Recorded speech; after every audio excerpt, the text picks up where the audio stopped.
हमें एक घड़ी नतून बौमा हो रानी माँ कि घर के बाहर में मैंने बड़का बम आ गया है, भागो फटने वाला है। তুই ভালো করে শুনে এসো क्या है क्या বুঝতে পারলি না बोल रहे तो হলো রাজা বাবুর সালোজ এসছে ओ रानी माँ को राजा बाबू कैसा है? সাহেব লাও हाँ তোমার শুনতে ভুল হচ্ছে তুমি আবার সুন্দর করে শুনে এসো যাও कहाँ के लगे सारा बोलो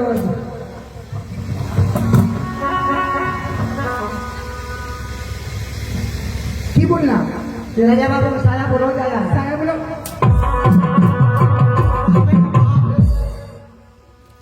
थोड़ा करके पकड़ेगा मारे ही दे तो आइए কেমন বেলা হবে না ঠাকুর अंदर से भीतरी आइए ना প্রণাম শাশুড়ি মা শাশুড়ি মা অনেক কণ্ঠস্বর খানা ছিল ছেলে মনে হয় দেখি মুখমণ্ডল খানা হ্যাঁ প্রণাম শাশুড়ি মা की बात তুমি শাশুড়ি মা কেমন ছো দাঁড়া আই দাঁড়া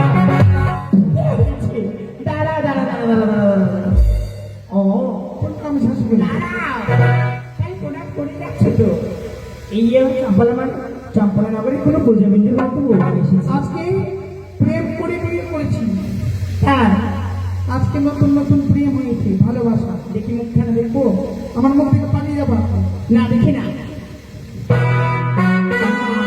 বৌদি কে বৌদি তুমি আমার বৌদি আমি ঘরের বৌমা আমি কারোর বৌদি না তুমি মুখে একটু বাঁধলে নেই কথা বলতে তুমি কেন জিজ্ঞেস করলে না আমার শাড়ি কেন ছিঁড়া চুল এনে বলো গলার গতিমতি নেই কাকের কলস নেই একবার তো জিজ্ঞেস করলে না সব তোমার ছেলের দোষে আমার ছেলের জন্ম দিতে পেরেছ কর্ম দেওয়ার ক্ষমতা নেই বুঝে বৌদি মাথায় দিয়েছি আমার ছেলেকে ভালো শিক্ষা দিয়েছি ও মা চোরের মায়ের গলা বড় এই জন্য বলে তোমার ছেলের মুখ থেকে দুধের গন্ধ যায়নি না মাছ ভেঙে খেতে জানে না দুধের দাঁত ভাঙেনি না তলায় তলা প্রেম করতে জানে মুখ সামনে কথা বলে চুপচাপ হয়ে কি করেছে আমার ছেলে তোমার ওই আমার সোনামণি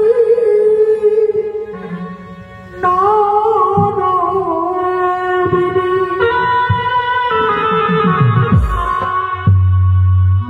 আমার ননদি আমি তার বৌদি আমার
শুধু গজামতি ছিঁড়েনি লক্ষ টাকার শাড়ি ছিঁড়েছে হাতের চুড়ি ভেঙে নিয়ে আসতে পারছে পাখের কলস ভেঙেছে যে মতো তোমার ছেলে আমার সঙ্গে ব্যবহার করেছে তোমার গর্ভ থেকে জন্ম আমি আমার গর্ভে জন্ম নিলেও তাহলে ফরি ভরে গলা পেলে শেষ করে দিতে হবে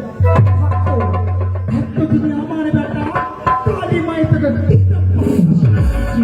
রক্ত দিয়ে প্রাণ আলোটা তৈরি করতে হবে তোমার মুখে বাঁধলো না এই জন্য বলে তুমি একটি সন্তান জন্ম দিলে না তাহলে সন্তানের ব্যথা বুঝতে হবে ভালো হচ্ছে আমার গর্ভে সন্তান নেই আর তুমি কেমন সব করে 5টা 6টা 7টা রাজ্য তোর মতো সে এত ছেলে থেকে নিয়ে এই শেষ ছেলে লয়ে যাবে। কি বলছো তুমি? না এটা কথা বলতে নেই। এমন করে বার করো না। তুমি আমার রাস্তায় এসে আমার সঙ্গে কথা বলছো।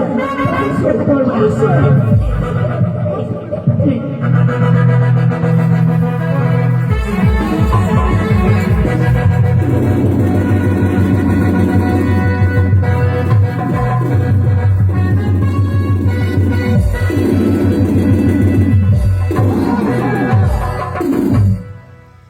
কেন গো, কেন তোমরা আজকে এভাবে ধান খাড়াই ঝগড়া করো? ছিঁড়ে খাবো নেই। কেন? এমন কি করেছে সে? আমার বিচার চাই। আমার বিচার? হ্যাঁ? কিসের বিচার? বেছিলাম সরোবরে হ্যাঁ, চলে নেবার তরে সাক্ষাৎ তোমার লখায় আমার শাড়ি ছিঁড়েছে, আমার গয়না ভেঙেছে, আমার চুলে এলোমেলো করেছে, তাকে কলম ভেঙেছে। আমি তো তোমার ছেলে আমার কাছে প্রেম সময় বলতে লজ্জা হয় না? আমার নতুন শিশু হয়ে তাই কি গিয়েছিল ওই সরোবরে? গিয়েছিল তোমার কাছে প্রেম আনতে? না, সে পুরোপুরি হতে পারে না। সঙ্গত কথা বলে আমার সঙ্গে যদি বিশ্বাস না হয় ডাকো তোমার ছেলেকে, প্রমাণ হবে কে দোষী কে নির্দোষী। তাই হবে। কোথায় কোথায়? ডাকো ডাকো তোমার ছেলেকে, তাড়াতাড়ি ডাকো।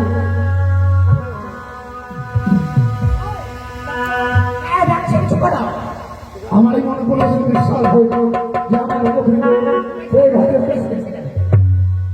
তারাও হবে, বিচার হবে। তাড়াতাড়ি বিচার করো, হ্যাঁ, তাহলে উচিত শিক্ষা দেবো। দর্শিকাল পেলে আমি কিভাবে বিচার করে দেবো? প্রণাম হয় পিতা গৌ, আমাকে ডেকেছো পিতা? হ্যাঁ, আশীর্বাদ করি চিরসুখী হোক। রাখায় বলো মা, একটি কথা জিজ্ঞেস করবো। বলো মা, সত্যি বলবে বাবা, এই নারীকে চিনতে পারিস? না, আমি তো এই নারীকে কোথাও দেখিনি মা। দেখেছি স্বামী, আই সত্যি তোমার বোনের ব্যবহার আজ বুঝতে পারলাম। দাঁড়াও মনবী, সত্যি তুমি যদি 10 মাস 10 দিন এই ছেলেকে পেটে রেখে থাকো, সত্যি যার অযন্ত্র দিনে হাজার কষ্ট দিয়ে যদি জন্ম দিয়ে থাকো, পৃথিবীর আলো বাতাস দেখতে থাকো, তোমার মাথায় হাত দিয়ে তাকে শপথ করে বলতে বলো আমাকে চিনে কিনা। বেশ লাফায়, সত্যি করে বল বাবা, আমার যেমন ভুলে গেছে মার কাছে কখনো মিথ্যে কথা বলি। তুই আমার মাথায় হাত দিতে বল, যে নারীকে চিনিস, কি নারীর সঙ্গে কুব্যবহার করেছিস। না না না, আমি পারবো না মহিলা ভাই, বলছি যদি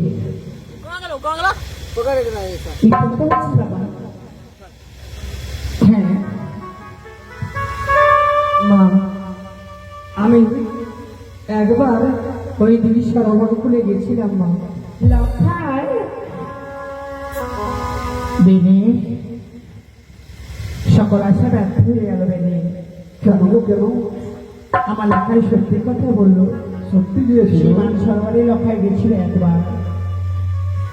তবে আমি শশী আমি